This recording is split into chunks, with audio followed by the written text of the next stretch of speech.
What is up, everybody? Welcome to another edition of Northwoods TCG, where today we're going to be talking about the do's and don'ts of the Pokemon market. Now, this is coming from some comments that continually come up on my channels on investing videos when we're talking about Pokemon investing. And, this is one of the bigger don'ts that I always talk about, and it's a really important one when it comes down to your investments.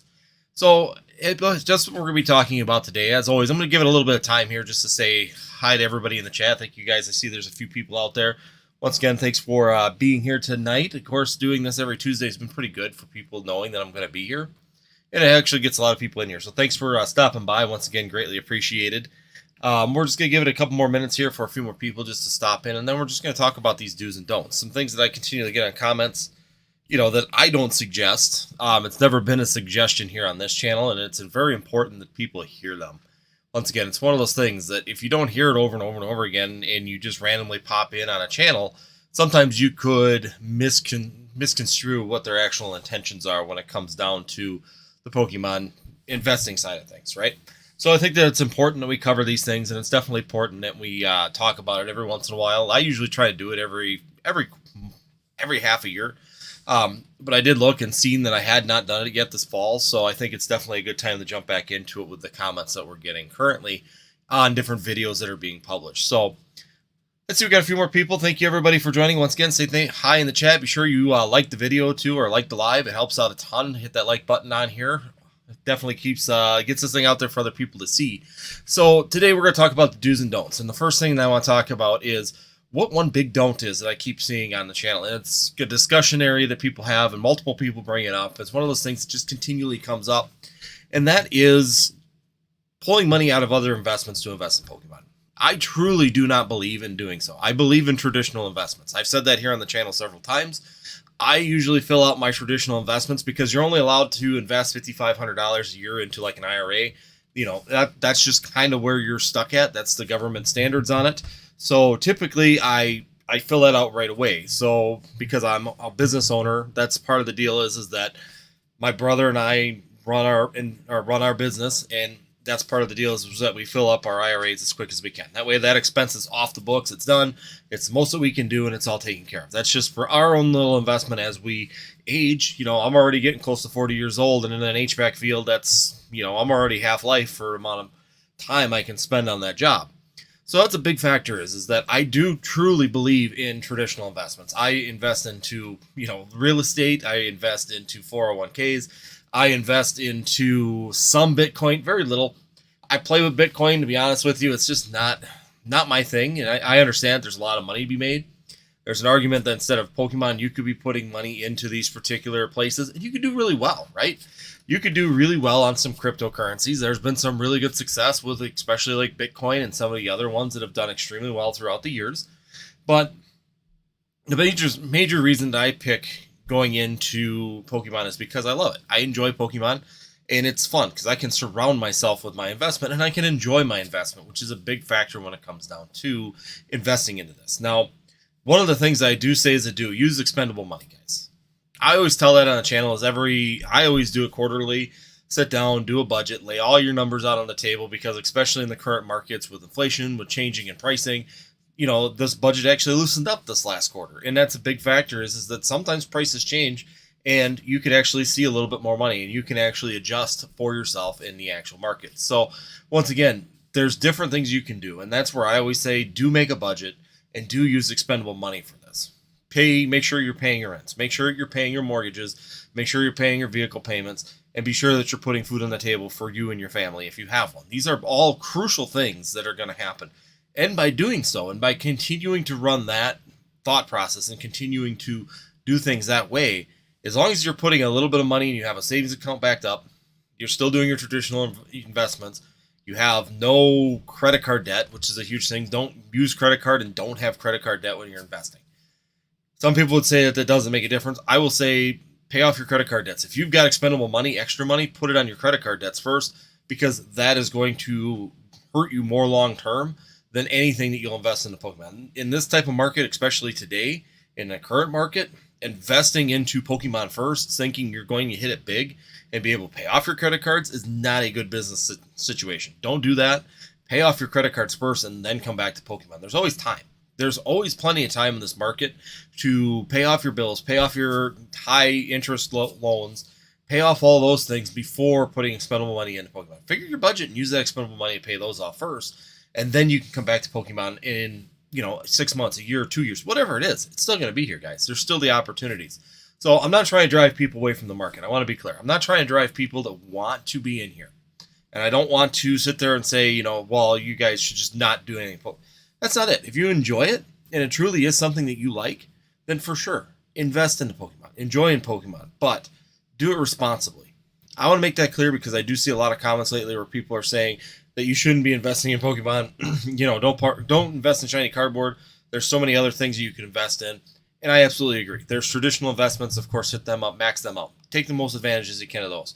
But if you still have expendable money after that's done, and you're already to that point, why not? Pick what you like. Invest into something that you enjoy. If you enjoy shiny cardboard, invest into it. It's a lot of fun. There's a lot of opportunities. And like I said, even if everything were to go to zero, Pokemon went out of business tomorrow, and overall it wasn't valued any longer, I would still enjoy it. I still love Pokemon. I love the artwork. I love the game. The nostalgia it brings me, the excitement on that end. So once again, just something to consider as you're continuing to move forward into Pokemon. These do's and don'ts are really important. And once again, I would always suggest that you pay off your credit cards. You're going to pay off your high interest loans.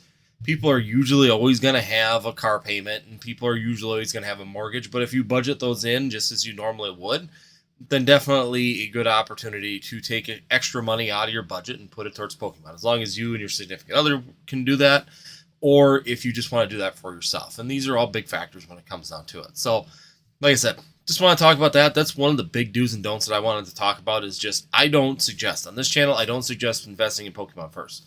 There's better places to invest. There's more secure, traditional places to invest that will give you what you're looking for and still be in a safer, more reasonable point. So, what's up, Mason? Please, Andy, tell me what to do in Pokemon investing. Mason, for you, I don't think that there's any good way for you to do Pokemon investing. Running an LGS, you gotta turn money to pay for your bills, Mason. So, the other big do that I would say is right now, currently going into 2024, I think the biggest do is be patient, guys. You do need to start being patient when you're purchasing things. I see people rushing to markets and people getting frustrated with the markets because they want things to happen extremely fast and they want things to occur right now. And the fact of the matter is that none of this stuff is going to happen. All this stuff is still in print. A lot of the stuff in Sword and Shield, the last 4 sets are still in rotation. We still got all of Scarlet and Violet in rotation. And the fact that Pokemon's still printing these things and can reprint these things at any point in time are a very important factor when it comes down to being patient. Some sets are going to do extremely well. You might miss the best performing sets by being patient. If you were patient on Evolving Skies and you didn't truly believe in it and were just hoping for it to perform, then you probably would run into the situation where you might have missed out on that particular set. But if we go back to the other sets that are around that also, Fusion Strike, even Chilling Reign, and even looking at Brilliant Stars just around it in just that realm of area, we do see those sets performing fairly well too. They're still performing really good for the overall market for the age of a set. For them only being just out of rotation for some of them, they're doing extremely well. And in my opinion, they've done really well from the low points where you could have purchased them at even 2 years ago, 3 years ago when they were at 2021, when they were going for 90, Fusion Strike around $90. Even Evolving Skies was $99 at that point. Chilling Reign was down around 80, and then you also had Battle Styles all the way down to about 75. So once again, being patient and waiting for those opportunities to come out is definitely going to be better in the long term than the people that actually sit there and try and jump everything and buy it immediately. Because even if you look at Scarlet and Violet, if you would have bought it immediately at $100 to $115, you'd be sitting at a loss right now, at least for the foreseeable future. None of these sets are going to jump up extremely fast. None of them are going to have extreme gains and growths. But overall, we are going to be futuristically, I think these sets will do extremely well. They have really good artwork. They have really good drive to them. They got Charizard chases. There's the Paldea Evolved, which has all those nice art sets where you can get the starters with their evolutionary lines in an art set with the Illustrator rares all the way up to the Secret Illustrator rares. Even the Gardevoir line down in base set, very nice card set. So I think overall they do have some really good eye-catching appeal. They have some really good amount of artwork inside of them, and I think the Pokemon is probably doing the best artwork that we've seen to date. And that might be my opinion, but in my opinion, we're seeing some of the best artwork currently in the Pokemon TCG is coming right now in Scarlet and Violet. So if you truly are a fan of Pokemon and you truly do enjoy this, these are sets and artworks that are really going to drive you in the future. They're really going to be something that you're going to want for collections, and not just you, but potentially a lot of other people are also going to want these for collection pieces, which once again can build that chase and that growth. So once again, it's just kind of interesting to see some people really want markets to do things really fast right now, right here. And that's that flipping mentality. And once again, there is a difference between an investor and a flipper. Flippers want instant cash. They want circulation. They want to buy something and make money immediately. And that's that toxicity factor that we are continuing to get in the hobby currently is that people don't have that patience. And if you don't have patience, you're going to run into issue. If you do have patience, you're going to see some really good growth and overall, I want to say really, really success in the Pokemon hobby. Don't necessarily jump out because everybody's getting scared. That's when you should be buying. Don't be sitting there and jumping in because the price is shooting up and really quickly. Because as we've seen with most sets, when they shoot, they come back. They have a retraction point on them, and that's just typical market growth when it comes down to it. So once again, being patient is a really big do in this current market and this current way that Pokemon is going. And we're going back to pre-boom, I want to say, where it's more of a stagnant market for new releases. They're taking a lot of time. They're really having a long growth period. All sets do that, especially at the beginning of an era, because there's a big change in mechanic. The gameplay isn't really there yet. I know that they're starting to build it. I'm starting to see, at least at my local LCS, I'm starting to see some gameplay in them where they're starting to use some of the mechanics from Scarlet and Violet. But man, there was a long time, and this is just with Paradox Rift now. I'm starting to see people starting to use it. But prior to that, everybody was still using Sword and Shield stuff. So even the game players take a little bit of time to kind of revolve into the new era of Pokemon, that new mechanic and that new drive. So do be patient, guys. Learn patience in this investing market. If you want to be successful in it, waiting things out and letting the market settle and subside, change and adapt are definitely going to be your biggest factor. In 2024, there isn't going to be the big rush that we've seen. Unless something dramatically changes in this market to where we have thousands of people dumping into it again and that growing at an exponential rate, we're typically going to go back to that nice time period where you can sit there and really sit on a fence. And you can sit back, you can relax, you can watch, and then make decisions on where you want to best pick to jump into the market and buy these sets. And they could be 2-year-old sets. Maybe it's going to be Sword and Shield stuff. Do I think we'll see Sword and Shield reprints? I think we could see ETB reprints. I mean, it's possible. Do I think that we're going to see it at Brilliant Stars? No, I think there's been quite a bit of Brilliant Stars. I haven't heard any announcements for a Brilliant Star reprint, and that's finally coming up on the 2-year mark. So once we get by this 2-year mark, and then we got to get all the way to August of this year, this upcoming year, in order for those to finally go out of rotation, roughly. I mean, it's not necessarily right in August, but we're looking at those sets going out of rotation finally. And then we will be moving almost completely into the Scarlet and Violet mechanic at that point in time. So there's going to be a different change there when it comes down to it. So once again, we got a lot of things that are going to be changing in this market in the next year. Scarlet and Violet's going to become the bigger mechanic when it comes down to the gameplay. Currently, we watch regionals and we watch a lot of tournaments on, Limitless and things like that. Lugia and Arceus decks are still holding a really good edge when it comes down to the competitive play. And as long as they're the better competitive decks, until Scarlet and Violet has a really good answer for it, Scarlet and Violet's going to be a little bit slow even for the gameplay. Now, Mason, if you're still out there, are we still seeing, in your shops, are you starting to see any big Scarlet and Violet decks, or are they still running a lot of Sword and Shield decks? I'm just curious to know what's happening down in your battlefields of the Pokemon TCG. But yeah, like I said, that's just currently what we're seeing in my area anyways, is that Scarlet and Violet decks just are not as competitive as Sword and Shield decks. I'm still using my Lugia deck, and I'm still holding my own. I mean, I put in Scarlet and Violet trainers and tools, but I'm still running a Sword and Shield main deck with my Lugia deck, so Iron Hands EX is slaughtering. That's what I've been seeing now, is the Iron Hands EX decks are... That's the one Sword and Shield deck from Paradox Rift, or Scarlet and Violet deck I've been seeing at our local LCS is the Iron Hands EX. I was just curious to see if that's what you were seeing. So, yep. So possibly now we might have a competitive deck coming that can compete against the Lugia and Arceus deck. So that's something to be watching, and when that stuff starts to happen, there might be more reason for people to start purchasing more Scarlet and Violet, at least Paradox Rift. So people might have an incentive to be buying that to be able to get that Iron Hands EX deck, and that might be a big another bonus to the growth when we get up to it. So, like I said, that's basically the do's and don'ts that I wanted to cover today. The biggest one was just talking about, the fact that people are talking about emptying out their 401ks, that I'm telling people to empty the 401ks to invest in Pokemon. That's not at all the fact. I don't want you to empty your 401k. I think that that's absolutely silly to do so. You should be preserving your 401k. You should be maxing it out if you can, or at least taking every availability with your current employer if they have matches and things like that.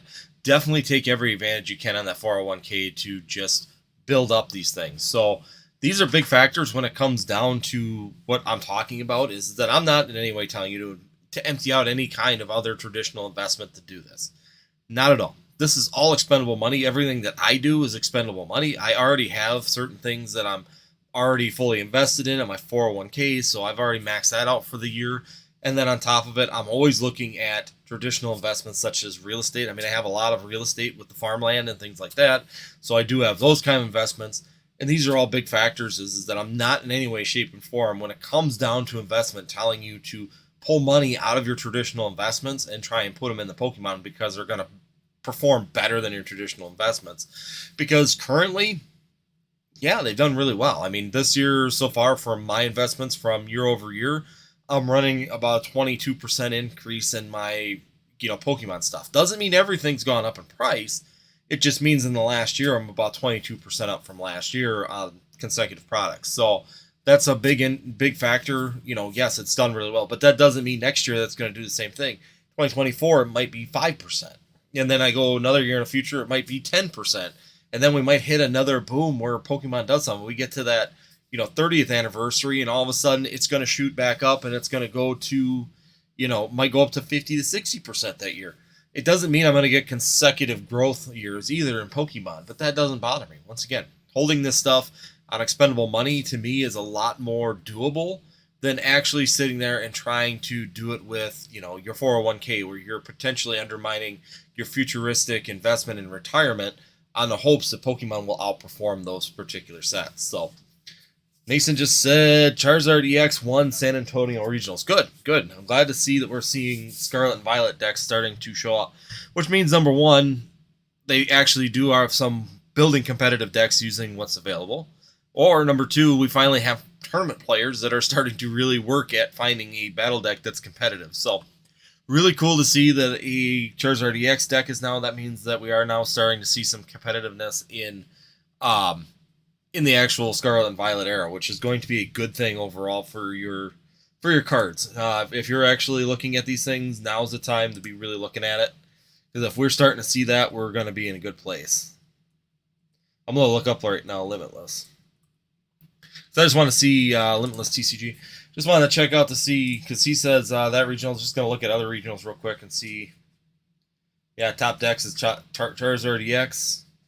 Gardevoir was number 2. Giratina deck is the number 3. Mew Genesect was the 4th. Miraidon was the 5th. And then the Lost Zone box.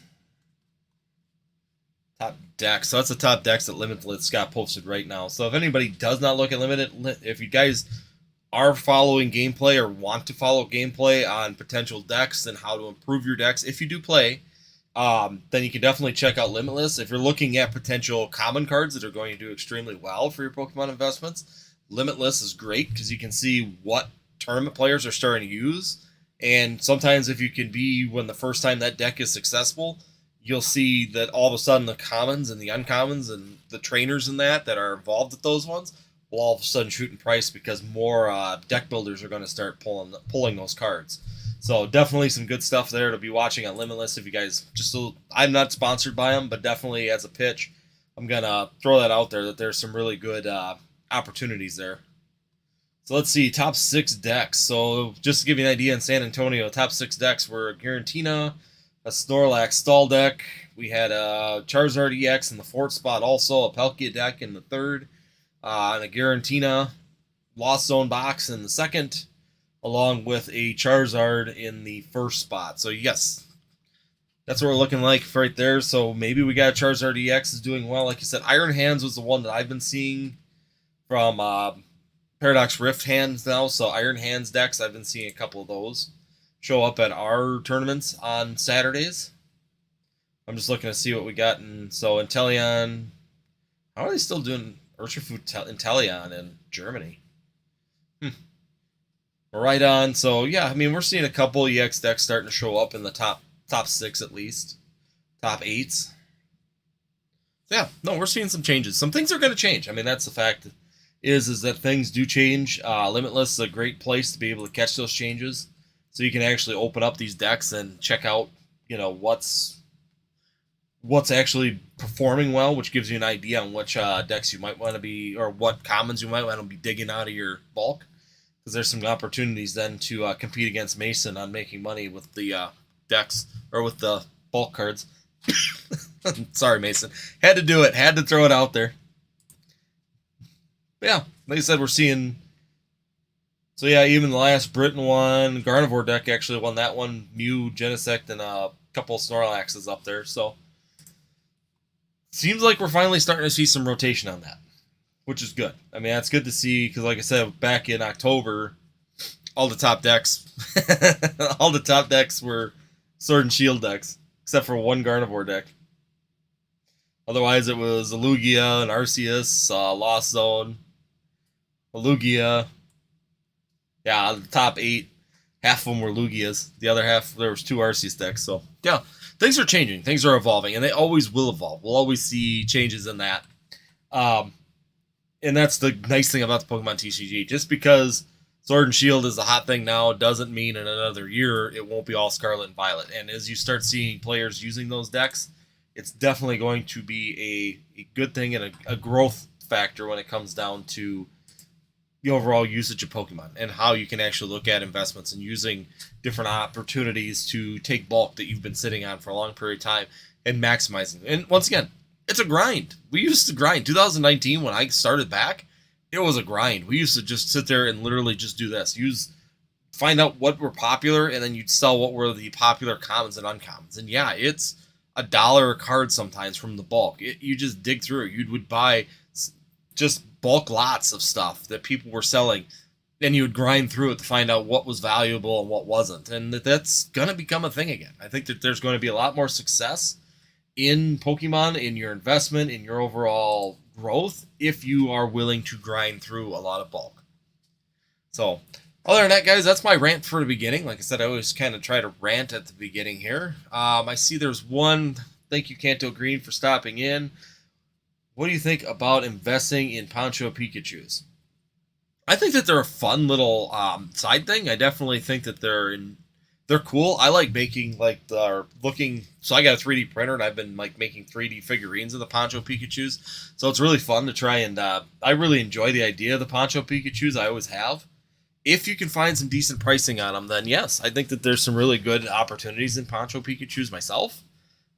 There's a good following behind them. There's a lot of enjoyment for people that do collect them. So yes, I mean, if you can find actual Poncho Pikachus out there, I think that they're really good investment. I see, word of caution on Poncho Pikachus is that I see a lot of people just making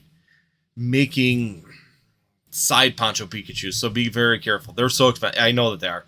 That's what I'm saying, is if you can find them at good pricing, most of the ones, I have 4 of them in my binder. The 4 of them I got were garage sale finds. They were, I think I bought the whole binder and they were inside the binder. So that's the best way to get those kind of cards.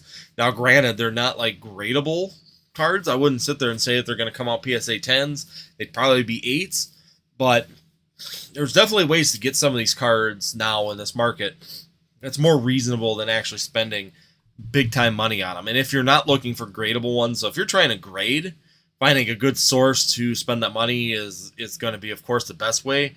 But once again, you can find these ones just randomly in places too. So you want hold on, let me pull this out so I can read it. I want the Pikachu with Mega Charizard. It's like, yeah. And that's the thing is that some of these Poncho Pikachus do extremely well. Um, yeah, like I said, I think that there's some investability, even futuristically. There's enough collectors out there, and there's enough interest in them. You know, I think that they're going to do really well. I think they're going to keep moving up now. Like that, the Mega Charizard, is that going to be the one to go for an investment? I don't know. I mean, the problem is that they're cool. They're a nice little promo, but I don't know if they're going to continue to climb. It might be a long period of time before they climb off of $8,000. I mean, that's just overall where you're going to be on these particular cards. And I do not have a Mega Charizard Poncho Pikachu. But yeah, I think that there's some opportunity in them, but definitely buying them at the current market price is probably not something that I personally am doing in any way, shape, or form. But I think overall there's definitely some availability when it comes down to your investment. So I was going to look at the list so that way I can tell you for sure which ones. I'm going to look up Poncho Pikachu's here and see what were all the ones that were in there, because there's a few of them. And like I said, the ones I pulled were not anything that I would say are like super expensive. Well, I shouldn't say that they're not super expensive, because all the Poncho Pikachus are expensive. It's just they weren't gradable to the point where I could get that max potential for the grade on those ones. So yeah, I've got the Magikarp one. I'm just looking here. There's the Magikarp one and a Gyarados one. Those two were in that set. Just looking through, yeah, the Rayquaza one, but yeah, that one was damaged pretty heavily, and then the Umbreon one. So those are the four that I had inside of there. No, I'm not selling mine. Sorry, Kanto. If I was going to sell them, I would have probably already done it. But no, I'm not planning on selling my Poncho Pikachus. I think that they're really cool. They're kind of so I've got a binder. It's got like my Scream promos in it. I've got those Poncho Pikachus in them. Like I said, they're nowhere near grading quality, so I'm not even looking at that. They're just cool little binder sets that, you know, Pikachu with the gray felt hat's in there now. So I've got kind of a binder with all them little obscure promo cards that are just cool to have. Snowgoon, thank you for joining. He says, hey there, new to Pokemon. What's the highest to lowest rarity in Pokemon?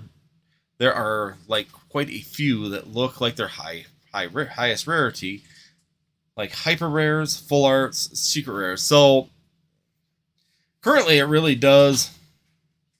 Currently, the highest rarities that are out there right now in the newest sets are going to be your secret illustrator rares. That's going to be your highest rarity currently in the Scarlet and Violet. Prior to this, we had, secret rares, so rainbow rares, gold cards, trying to think in Sword and Shield.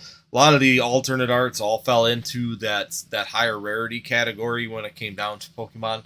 So it really depends on the era what they're called. Alternate arts were the big one in Sword and Shield. Now they're secret art rares. So yeah, I mean, basically, if you look at the bottom of the card, you can see. So for Scarlet and Violet, they've got the star rating on them now. So they've got the 2 gold stars, 3 gold stars, on the bottom, and that tells you the highest rarity of that particular card. Oh, let's see. Felipe, thanks for joining. Hey, Andy. End of the year review. What is the best set, best card art, and the best investment of 2023? Whew. Well, it just depends if you would have been on Evolving. So for the best set would be Evolving Skies. For 2023, the best set by far has been Evolving Skies. Yes, it's stagnated the last 5 months now. But overall, its biggest gains have been at the beginning of 2023. So we've seen some really big growth on that particular set.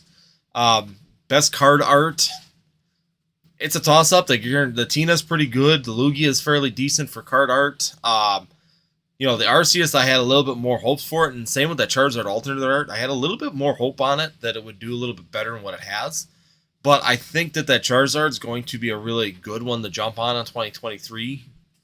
When it comes down to Scarlet and Violet, definitely some really good chases. And I think, personally, the Gardevoir line and base set is a really big draw for me. I really do like those art sets that they created in Scarlet and Violet where they tell a story. I definitely like the way that they laid that out and how they've continued to grow, that particular part of it where you get the 3 evolutions and each one's a illustrator rare. There's 2 illustrator rares to that particular one, which are typically the first 2 evolutions, and then the main evolution gets that SIR. So like the Garnivore SIR is just a beautiful artwork. I think that they've done extremely well. Personally, that's one of my big pushes right now, as I've been buying them Garnivores. When I can find them right now, they're around $25, but you can pick them up sometimes around that $20 range. I think that's a steal of deal on that Garnivore EX. I love the artwork overall. Garnivore Collectors, it's definitely something that's going to be a big draw. I think that that's going to be, that's kind of really slept on just because of the dislike for Scarlet and Violet. But as time moves on, I think that they're going to be seen as really good cards and artwork. And then best investment, of course, if you would have gotten in on Evolving Skies at the beginning of the year, that would once again be your best investment. But overall, most of them have done really well. I mean, if you would have been patient and bought things at their low to their high, there's definitely some really good growth on a lot of the Sword and Shield sets particularly.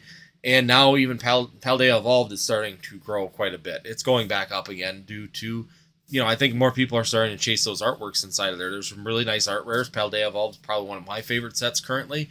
Paradox Rift is a heavy second. They're probably right next to each other with the artwork that's available in it.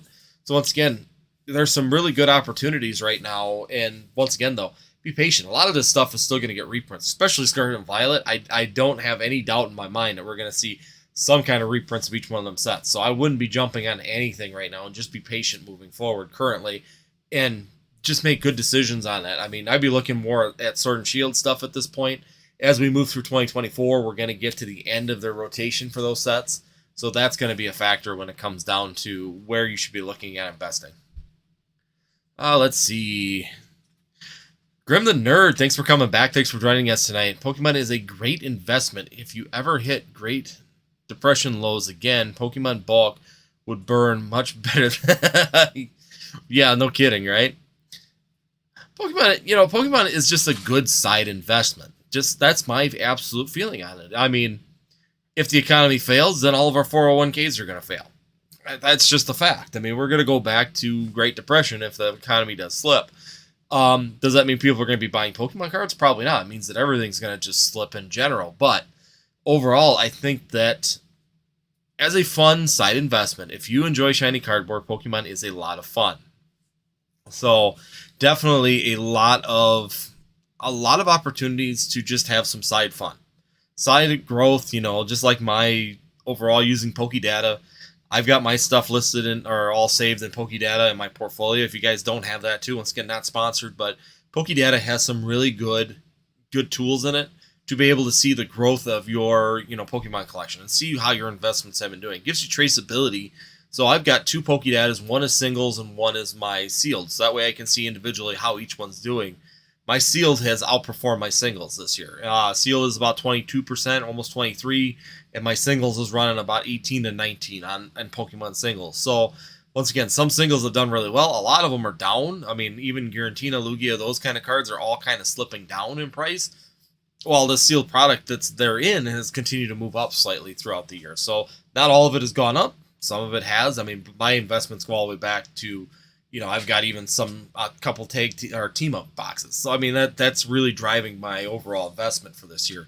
So it's just the older the sets are, it seems like there's a little bit more draw or push in them. John Doe, thanks for joining, John. At this point, would you rather continue with silver or yellow borders? I like the yellow borders. I miss the yellow borders personally. I think Josh and I talked about that a couple weeks ago on our live where we were talking about our feelings on the yellow and the silver borders.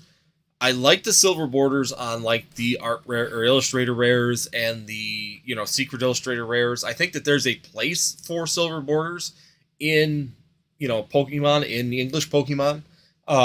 You look at like even Japanese Articuno versus the English Articuno. Japanese looks really clean and crisp with the silver.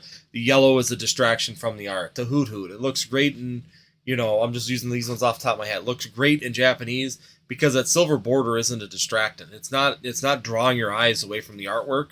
But then you look at the English version and you're more pulled to that yellow border than you are the actual artwork. It kind of deters from the overall artwork, which is where I think that silver border could really have been in handy in the trainer gallery back in Sword and Shield even. but I miss the nostalgic feel of like the hollows, the commons, the uncommons. Even if they would have left from hollows down with the yellow borders and the commons, the uncommons, I think that would have been fantastic. I really do like the overall look of the yellow borders. For me, being playing it since 1999, it really is. I want to say it's kind of a little bit heartbreaking because the more and more I see silver borders, I kind of get loss of nostalgia for the card sets, which is kind of sucks. I kind of like the Sword and Shield because of that yellow border on them. That gives me that feel of nostalgic usage. So in some ways, I wish that they would bring back the yellow borders, at least in some way, back into the English.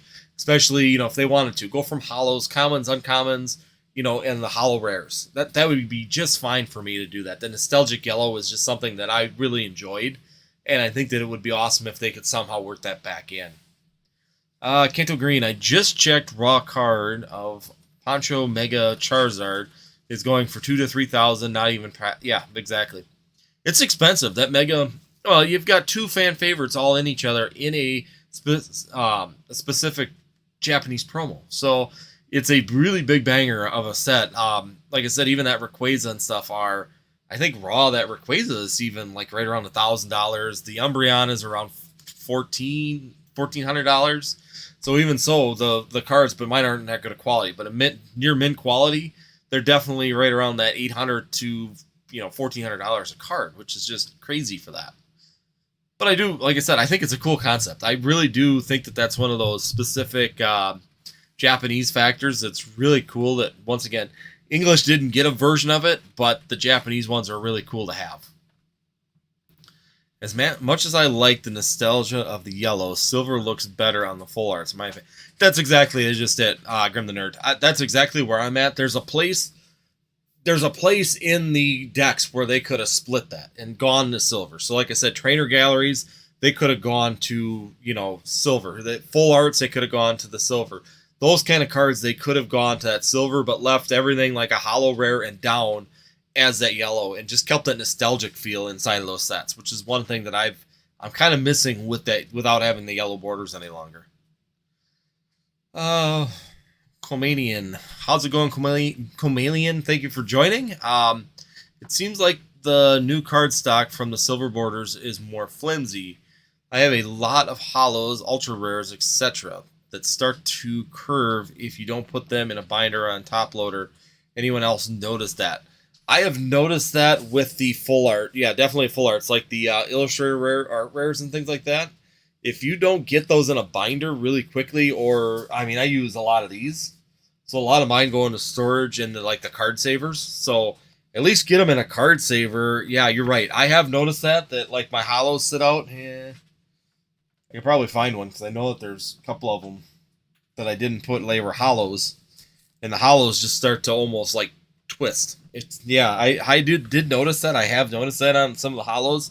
The big hits, for storage wise, I get them in the card savers right away. Just for storage wise, I can put them. I got some boxes that these sit in really nice, and that really does. Yeah, anything with hollow foil, exactly. That's exactly what I'm seeing. Is anything with hollow foil is definitely touchy. Now, I was thinking at one point, someone said it was, my buddy said it's humidity. But the problem is that my Sword and Shield ones don't have that problem. Just see this one even. I don't know if you can see it, but this has just been sitting here. This is just a hollow, and it's cupped. Like it twists and cups at the same time. So it's almost like the hollow foil is under pressure or something, and it just kind of, as it gets out of the packs, they twist.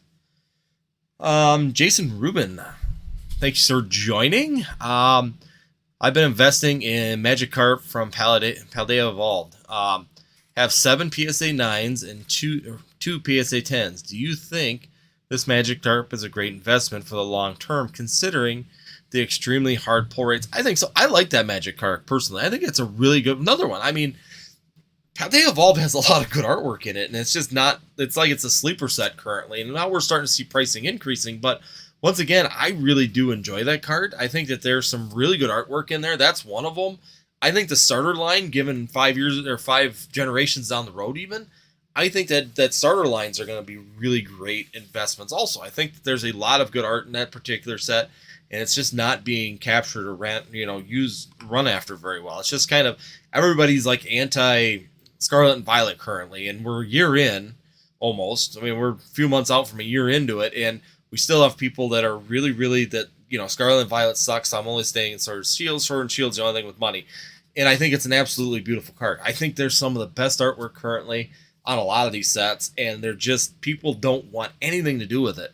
And I think if you're one of the smart ones, personally, in my opinion, if you're one of the smart ones and start grabbing some of those, because I mean, like that Gardevoir, $25 for that Gardevoir EX from base set. That is a beautiful Gardevoir card. It's awesome. It's a great card, but yet people just don't have interest in it. So I'm buying them up. I mean, why not? And I've already bought probably 15 of those, and they're really good arts. I mean, letting them go for that low of a price is just crazy to me, because Gardevoir has got a fan favorite, and it's a really good overall Pokemon. So once again, it's just interesting to me that people just want to completely ignore, a lot of the Scarlet and Violet, even the good cards. Magikarp, I think, is a great card. I think it's a really good artwork. It looks really nice. It's really flash. It's a dark background, but it's really flashy with the Magikarp in front of it. So I think it'll do extremely well. There's a lot of Magikarp and Gyarados fans out there, so I think it's going to be something that'll be sought after, especially futuristic. It's just going to take time. All of this stuff is going to take time. If you're patient overall, I think that all these things will do really well. Let's see. Yellow border cards from Sword and Shield era don't do that. No, they don't. No, that's what I mean. They don't. That's just strictly the going, this has been a new issue since, that cupping issue has definitely just been an issue. And this has literally just been sitting on my playmat here from our opening the other day on TikTok. So that's been sitting out of the pack since Sunday night. So that's, 2 days? So 2 days, and it's already cupped. And I'm looking, I got a couple other ones sitting here. I mean, here's another one sitting here.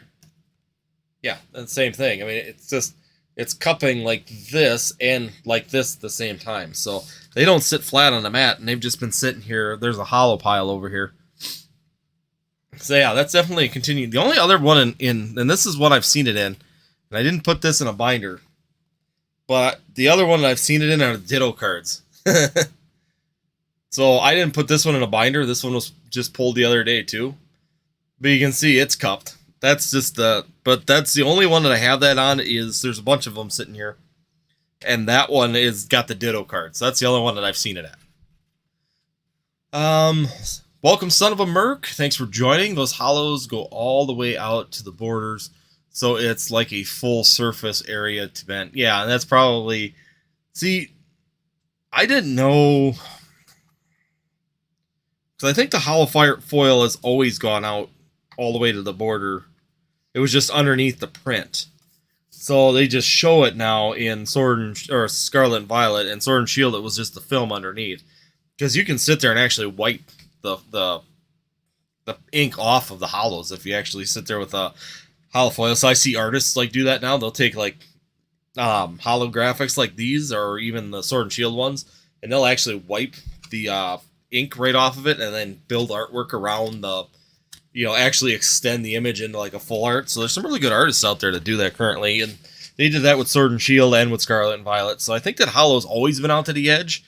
But the one thing I will say is that, like he's saying, is the cardstock it feels more flimsy than, if we go to... I don't have very many Sword and Shield everybody's been buying. So, even these, it's a thicker... It feels like it's thicker cardstock. So it's like they've thinned out the cardstock a little bit and added foil to it. So I don't know what they're doing exactly, but yeah, they definitely are a little bit more prone, once they come out of the packs, to twisting, which makes me concerned for overall storage of it too. What's going to happen in 5 years, these things sitting in a storage unit, especially for people that don't have them in humidity or temperature controlled units. They're going to potentially twist all over the place. Comania. The card has been graded more than any other card in... Did I miss them? Yeah. Yeah, that card is probably one of the most graded ones. Let's see. Felipe, what do you...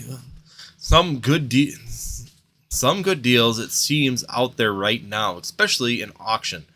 I don't do graded really, but scooping up a PSA 10 Rainbow Chunkachu for $200 shipped, heavy bag or a steal. I think that you picked up a really good deal, and even not pristine. What's the other one? I'm drawing a complete blank right now, but the auction site, yeah, the auctions right now have got some really, really good pricing on PSA cards. So PSA 10 cards, especially, there's some early Sword and Shield ones that are really, really good price right now. That Chunkachu's got nostalgia behind it. Once again, you're looking at nostalgia when it comes down to that Chunkachu. A lot of people came back right when that set was released, and when that set was released, that became the big chase for a long period of time. And a lot of younger people, especially people like my son, still want that card. He has not pulled it himself. We own it, but he wants to pull it himself. So once again, there's that nostalgia factor for some of these kids, and when they come back potentially in 15 to 20 years, my son's still in it now, but I got a feeling he's going to probably do like most of us do and probably leave for a little bit. And then if he comes back, he's going to be chasing that thing again. So I definitely think overall the nostalgia factor of that particular card is going to be a driving factor, 5, 10, 15 years down the road, especially that one in particular. So $200 shipped is still, in my opinion, not a really bad price overall when it comes down to, that particular card. John Doe, what's the better investment now? ES, ETB, or Celebrations ETB?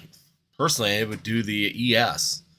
That's just my feelings is that you're probably going to have to wait another 2 years. I think Celebrations will probably start doing well again when we get closer to another Celebration set. That's just my personal feelings. Evolving Skies is still showing some movement in some of those lower price tiered stuff. So Evolving Skies, we can still once in a while find them at Walmart. I just picked up 2 more ETBs at Walmart again, which is just absolutely crazy to think that was even a thing. But once again, if you can still buy them and get them that low, they're about $75 to $80 currently, and they just are slowly moving up. From what I've been seeing on Celebrations, I kind of was looking to see about doing a recap video on Celebration stuff. It's really just kind of flatlined right now. A lot of the product just isn't moving. Celebrations has kind of lost its luster. Even on TikTok, I've put it up where I've had it for sale, and nobody even really has interest in Celebrations currently. I mean, I've had better luck selling Fusion Strike and Battle Styles than I have Celebrations. That's just where the market is currently on Celebrations. It's always one of those things like Generations. It's going to take the next anniversary event for them to actually boost, in my opinion. Once we hit that next Celebrate, that about a year out from the next anniversary when they start announcing it, then you'll start seeing, I think, in my opinion, Celebrations start to move up a little bit. Grim the Nerd says, have you been handling One Piece cards? They make Pokemon feel flimsy. Card quality is no nice on those. Let me see. Handling One Piece. Yeah, and that's what I was going to say. They felt really thick, but, a funny thing is that One Piece is one of those things. Each card company is different, too. Dragon Ball Z feels really thick too, so Bandai is really good at making thicker cardstock. They just are. Digimon is another one. Their cardstock is really thick, but the one thing that I have noticed is that they don't. Oh, it's so nice on those. Yeah, and that's just it. It makes for a better card quality. I definitely think so. I felt those, and like I said, Bandai is really good at making thick cards. Dragon Ball Z, Digimon, and now One Piece are all really good, thicknesses. They have some really good rigidity to them. Overall, they definitely do seem to be a better quality. But we've also seen that sometimes that doesn't last forever either when they're new and they're not doing as much. Production costs seem to not be as big of an issue, especially with the price for some of these One Piece packs right now, like Locana. I mean, they're really expensive. Even at Walmart, they were selling Locana now. I've got them available, and they're like $6.99 a booster pack. So, and those cards are nice and thick also. So once again, the Disney, whoever's produced, I didn't look at who's producing Locana, but yeah, they've got a really nice thick card quality also to them. But each manufacturer has their own processes, definitely. Like I said, One Piece, Dragon Ball Z, Digimon all have some really thick card stock. The only problem is, though, sometimes I've seen with thicker cardstock, especially, like Dragon Ball Z, is that they're a lot more prone to moisture. So, once again, if you're in a humid area such as Florida or, even here in northern Wisconsin sometimes in the summer, and you don't keep those under quality control or like a controlled temperature humidity, they do tend to like to shift and move and start to twist. So that's definitely a factor when you get more cardstock, that thicker cardstock. It seems to be a problem. So I don't know what the difference is between like the Pokemon cards like these where they are. I mean, they're not as thick, but they do seem to be a little bit less prone to humidity. Now, if you put them into like Florida outside in the middle of the summer at 90% humidity, 99% humidity, everything's gonna warp. But I have noticed that like I have Dragon Ball Z cards and they've all, even the regular ones, have kind of twisted. So definitely something to consider, and I don't know if that's just the cardstock or if it's because of the thickness. I'm not sure. Kanto Green. I send 6 Charizard Evolution Hollows, and they all got 8s and 9s. It's crazy. Yeah. Those are reverse hollows or the regular ones? Because the reverse hollows are extremely hard to get a 10 on. The hollows aren't so bad. I'm just curious if they were the reverse hollows or the hollows, Kanto Green. John Doe, what price do you think... Sorry, it's got it buried behind them. What price do you think the classic collection box should be? $200, $250 at the most. That's my opinion. To me, it wasn't. Like I've said on the video when it came out, I wasn't willing to pay $400 for that box. There's just no way. And I think a lot of people had some really good expectations that the grading was going to do really well, but even the gradability or the grading PSA 10s in that particular set have dropped like a rock. I mean, they were really, really, really fast to drop. So, yeah, that was my biggest concern with that is that if you didn't pay the express and, if your Charizard didn't get a PSA 10, you ain't got a PSA 9 even, you were dead. You weren't going to make any money. You might break even on that box. I mean, that was the scary thing about that box when people were talking about sending cards out to get, graded and get the, the second they got it, they broke it open. They sent the express cards, ones they thought would be 10s out. They spent the extra, paid $40 for the express on those, hoping to get, really good returns on those. And if you got the PSA 10 Charizard out of it, you did all right. You probably went up a little bit, especially if you did a couple of them and you got a couple 10s. You did well. Even like Pokemon Knowledge even said, if he didn't get 10s, he would have been in trouble. And now I don't even know, for the price of it and paying the expedited shipping for that to try and get them back at this point in time, I don't think you'll see any positivity. I think you'd probably break even at best, even if you got 10s at this point. Because I think the last time I looked, those PSA 10s were like, what, $200 already? They were down a long ways. I might be mistaken, but let me see real quick. Because I can pull that open real fast, because I do have one open. All right, give me 1 second.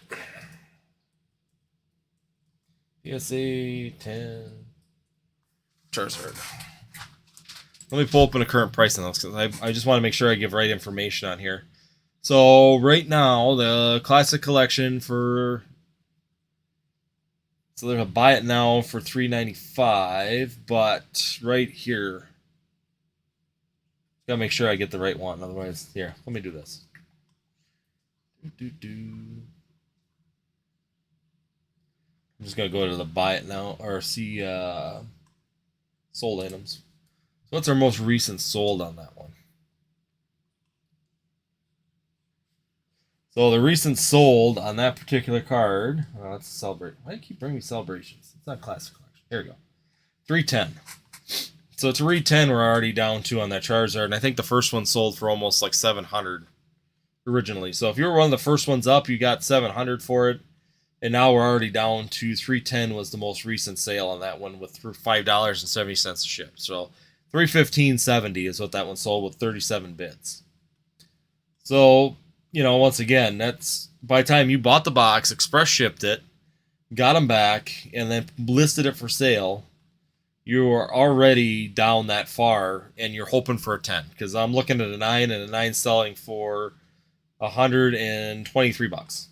So there's a couple nines on here for $123. So just to give you an idea that was the one thing that scared me about that box is I really didn't want to be involved into that heavy of a race to the bottom because I knew the second that box came out that's exactly what everybody's intentions was going to be was to rip that thing open and grade. And grade. So we're going to see thousands of these cards graded in the first couple weeks of this set for everybody trying to, beat the clock on this thing and get this grading done. So, and we're seeing it. I mean, now you're in the race to the bottom. How far does this Charizard fall? I don't know. I mean, do I see it going sub 200? Possibly. Do I see it going sub 100? I don't think so. I think it'll stop before it goes that far, but we try something else. PSA 10. So yeah, I mean, that's just my personal, I think that it was worth about $250. I think that they threw it in the English market a lot higher than that to see how she'd ride. And people bought it up with the intention of just strictly ripping that thing open and grading it. Now, like I said, I told Josh a couple weeks ago, I did buy just the case, which is what my intention was for it. I just wanted the actual playing case, and I bought that for $63. That leather case, and that came in. That looks really nice. The overall case and the boxes and all the other parts to it are really, really nice. That's what I was after, so I'm happy with the pickup, not having to deal with the cards necessarily. Because this is just what I was concerned of happening. So yeah, 310, 350 was a recent sale, 331, 310, a couple of them at 310. So 325, 350, 300 with free shipping. So just an idea what we're looking at. I mean, you're already getting close to that 300 mark, 315 mark today. Here's one for 281 with free shipping. So we're starting to see it's kind of slide down. But yeah, that was the one thing with that box that I was concerned about. And I'm kind of glad that I just stepped away from it and let it be. Sometimes, like I said, it's just better sometimes to walk away from some things and just let them go than trying to bury yourself in it and hope for the best. And granted, some people did all right. They got it done. They got the expediting. Once again, they were the first ones to market.